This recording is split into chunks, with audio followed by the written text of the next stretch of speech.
Tema femicidio, ni una menos. ¿Cuánto de todo esto nos atraviesa en la rutina social, cultural, en nuestra cotidianeidad?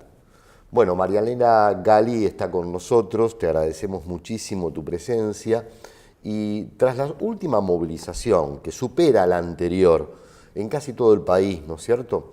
Mucho inorgánico, mucho orgánico, va tomando cuerpo una forma de expresión y de autodefensa que incluso involucra a los hombres también en esto, ¿no?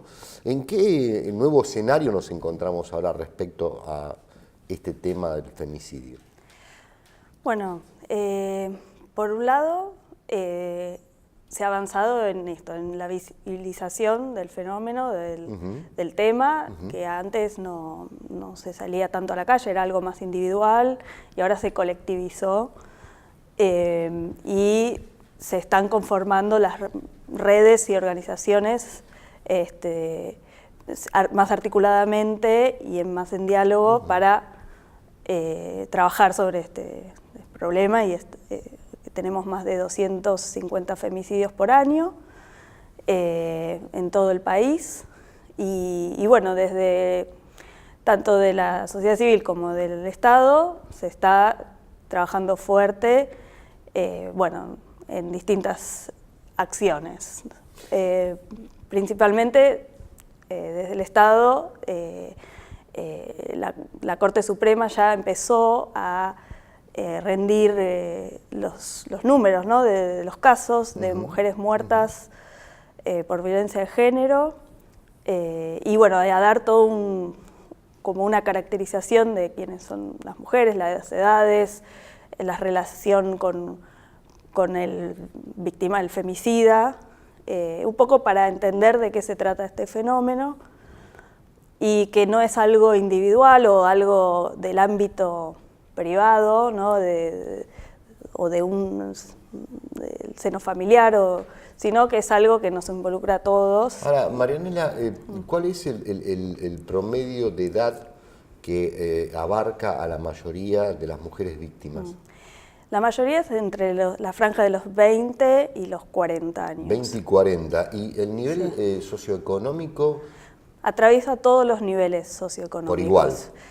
Ahí sí, de todo. Mayoritariamente, bueno, clase media baja, pero atraviesa en todos los estratos sociales. Y cuando ustedes analizan, investigan, ¿qué lugar ocupa el corte cultural en todo esto, ¿no?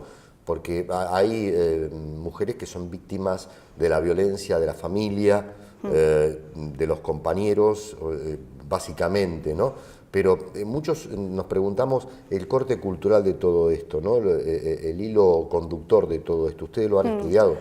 Sí, bueno, hay muchos estudios, tanto de las universidades como de las organizaciones o del Estado, y la matriz es lo que se llama patriarcado, ¿no? Que han estudiado tanto el movimiento de mujeres y el movimiento feminista, que ha teorizado mucho sobre este tema, que es también cómo se crean estereotipos y prejuicios o roles concretos se le asignan a la mujer y roles o mandatos sociales de la sociedad que se le asignan y bueno, y ahí aparece toda una serie también de violencias que llamamos o micromachismos que se van desencadenando, que no culminan en un femicidio, pero existen, ¿no? Discriminaciones o violencia verbal o abusos ¿no? en la calle.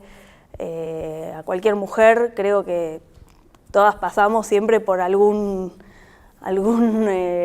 acoso en la calle o en algún lugar de baile, ¿no? o de boliche o lugar social donde se dan estas violencias que, bueno, muchas veces después se trasladan también a los medios de comunicación, a las películas, a la educación, se transmite, y bueno, y eso en las familias también tiene una implicancia, y bueno, la mayoría de los agresores tratan de varones que son parejas, exparejas, o maridos, concubinos, ese ámbito.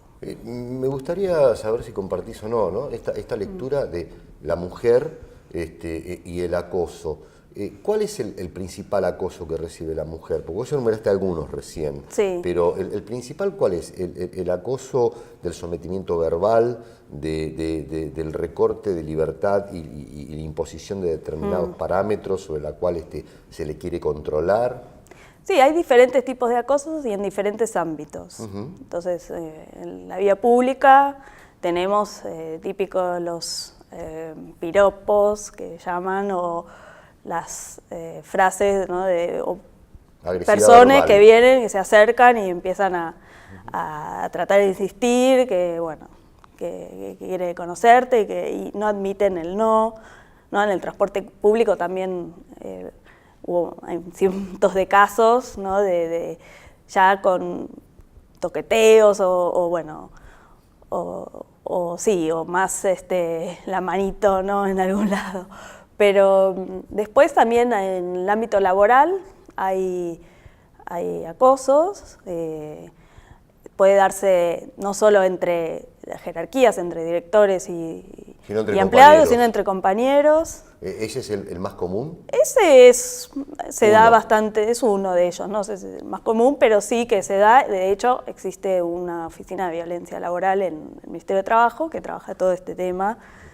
Y ha habido denuncias en los organismos públicos donde yo trabajo por estos temas. Y bueno, se encausa una investigación y bueno, ahí se analiza. Pero sí, hay en la escuela también vemos a los jóvenes o en las fiestas, ¿no? En los lugares sociales, ¿no? Donde hay mucha interacción. Suele pasar. Ahora, muchos de los femicidios, no sé si muchos, pero algunos de los femicidios ocurrieron en lo que se llama fiestas clandestinas. Sí, también. Alquilan quintas o lugares y ahí ocurre el femicidio, que no se sabe muy bien qué es hasta que se empieza a investigar. Se encontraron chicas muertas ahogadas en piletas y ahí ocurren toda una serie de cosas que es muy difícil a veces porque los testigos no quieren decir nada. Entonces ahí los lugares sociales ahí ocurre Ahora te quiero preguntar, Marianela, porque habitualmente los medios masivos de comunicación manejan el tema de la violencia de género, del acoso, de una manera muy particular, ¿no? ¿Qué peso tiene el trabajo en la comunicación de masas a la hora de ayudar? Porque por lo general toman un caso, lo tratan de transformar como emblemático, pero no aparece el universo, claro, que es el que permite cuantificar y calificar, ¿no? Claro.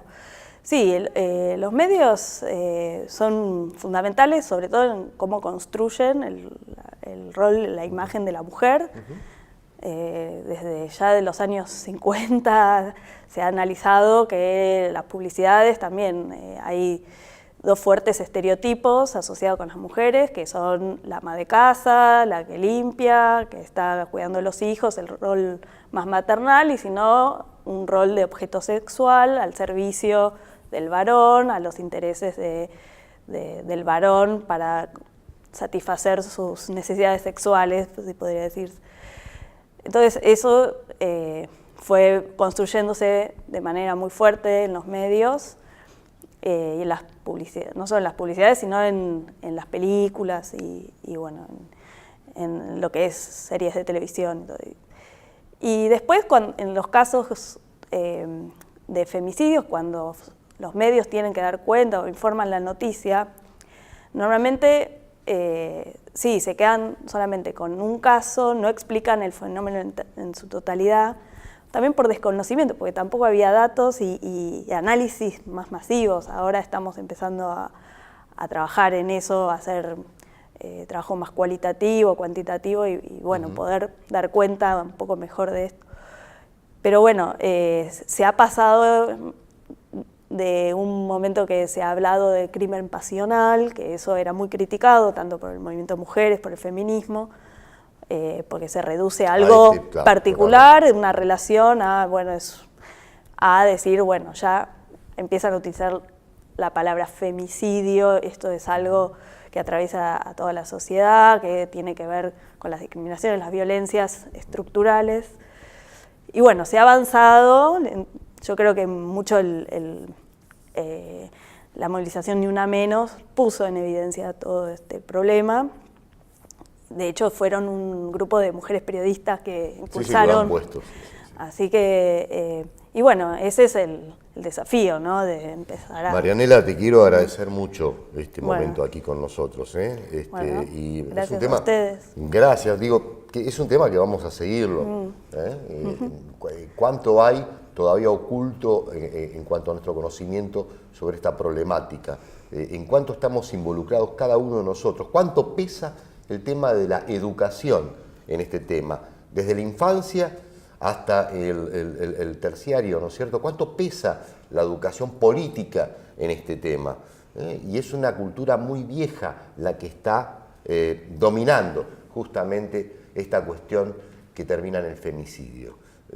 Me parece que es un tema que no debemos agotarlo para nada, ni una menos, hoy, mañana y siempre.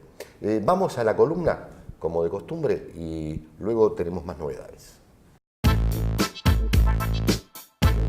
Me acompañan a pensar cómo puede sonar para el ciudadano común esta arenga del sí se puede, esta respuesta exacerbada, que en primer lugar pareciera una fuerza para hacer algo que uno no se atreve, no se anima, un estímulo, un dale que se puede. Y si la escuchamos reiteradamente y en situaciones que pueden ser bastante dudosas, tiene otro sonido, otra significación, que es el se puede más allá de lo que todos sabemos, que sí, que se puede. Porque hay que hacer esta pregunta, es como pedir un permiso. Es una forma de aflojar las barreras que marcan la diferencia, el límite entre lo que se puede y lo que no se puede, entre lo que se debe y lo que no. Y ustedes me dirán, ¿y quién marca cómo es esto? ¿Qué se puede, qué se debe? Y lo marcan los principios que son el sostén de la civilización. El no robarás, por ejemplo, es un principio elemental, esencial, transgredido, un principio que estamos acostumbrados a que sea transgredido, pero esa transgresión no es gratuita. Esa transgresión trae también sus consecuencias. El no injuriarás a tu prójimo, por ejemplo, en un contexto donde esto sucede todo el tiempo, donde se puede enjuiciar a alguien sin tener las pruebas y directamente por lo que a uno se lo incrimina, a otro se lo disculpa. Entonces, me parece que no es casual que hay un mensaje intencional ahí, que es nosotros podemos hacerlo. Tenemos suficiente impunidad, suficiente poder como para hacerlo y que ustedes lo acepten. Y la gente lo acepta, empieza a incomodarse, lo discute, lo debate, lo argumenta de una manera o de otra y hasta muchos lo toman como algo simpático, como algo gracioso. Pero ojo, porque cuando no hay un no que diferencia la ley, es decir, la relación del individuo con la ley, esa ley está menoscabada, está atacada y esto después influye en la relación de la gente. Hace falta la ley para que haya una convivencia pacífica. Y si no, estamos expuestos a la peor violencia, pero que no es una violencia causada en forma individual. Es una violencia que es una respuesta a esta forma de funcionamiento social. Me quedé pensando, no sé vos, ¿no? Cuando un hombre le pega a una mujer, a su compañera, a su hija, a una mujer, ¿le está pegando el hombre o le está pegando la sociedad? ¿Le está pegando la educación? ¿Le está pegando la cultura? ¿Le está pegando ese ostracismo mediático que te pone el foco en una narrativa de un caso y te ocultan todos los demás, donde no hay historia, no hay antecedente. Y ese antecedente, por lo general, cuando te lo cuentan, es un antecedente vinculante a un contexto recortado donde la historia está muerta, donde no hay un proceso, no hay un ADN de la información en ese contarte. Por lo tanto, te enterás a medias, por lo tanto, te quedás en esa circunferencia o circuito cerrado donde la mentira sigue dando vueltas para que no se modifique la realidad, para que no se cambie, para que la justicia, que es tan lenta y tan comprometida con los de arriba y poco con los que estamos abajo, siga mirando para otro lado. Ni una menos. ¿Qué significa? El hartazgo, el deseo de ser personas vivas, libres, vistas, escuchadas, defendidas, incluidas. Pero ni una menos también es el dar vuelta a una historia en términos de educación y en términos de compromiso.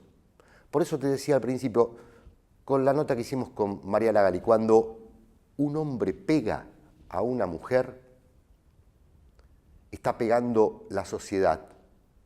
Y es un golpe tan bajo que nos deja a todos postrados. Y esto es lo que hay que romper. Me parece que vale la pena pensarlo. ¿Vale la pena pensarlo? No. Vale la pena cambiarlo. Así está mejor.